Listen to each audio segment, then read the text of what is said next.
بسم اللہ الرحمن الرحیم۔ کتابت کی کثرت و اشاعت۔ پہلے زمانے میں کتابت اور کتب کی نشر و اشاعت نہیں تھی، بلکہ لوگوں کی اکثریت لکھنے پڑھنے کی صلاحیت سے محروم تھی۔ نبی کریم صلی اللہ علیہ وآلہ وسلم نے اس زمانے میں خبر دے دی تھی کہ قیامت کی علامات میں سے یہ بھی ہے کہ قلم، کتب اور کتابت کی کثرت ہو جائے گی۔ حضرت عبداللہ بن مسعود رضی اللہ تعالیٰ عنہ بیان کرتے ہیں کہ نبی کریم صلی اللہ علیہ وآلہ وسلم نے فرمایا، قیامت سے پہلے ایک ایسا وقت آئے گا کہ صرف خاص لوگوں کو سلام کہا جائے گا، تجارت بہت پھیل جائے گی، حتیٰ کہ عورت اپنے خاوند کی تجارت میں اس کی مددگار بنے گی،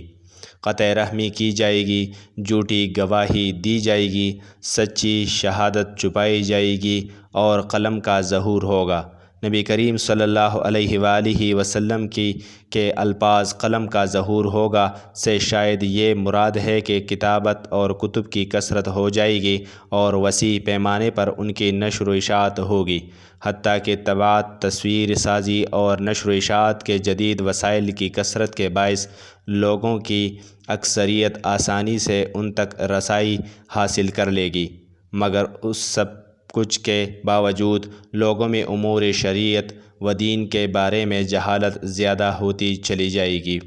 اس بات کی تائید اس حدیث پاک سے بھی ہوتی ہے جو حضرت انس رضی اللہ تعالیٰ عنہ نے نبی کریم صلی اللہ علیہ وآلہ وسلم سے بیان کی ہے کہ آپ صلی اللہ علیہ وآلہ وسلم نے فرمایا، قیامت کی نشانیوں میں سے یہ بھی ہے کہ علم اٹھا لیا جائے گا، جہالت پھیل جائے گی، زنا عام ہو جائے گی، شراب پی جائے گی، مرد کم ہو جائیں گے، عورتیں زیادہ ہو جائیں گی، حتیٰ کہ 50 عورتوں کے لیے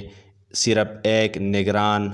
مرد ہوگا۔ جزاک اللہ خیرا، احسن الجزا۔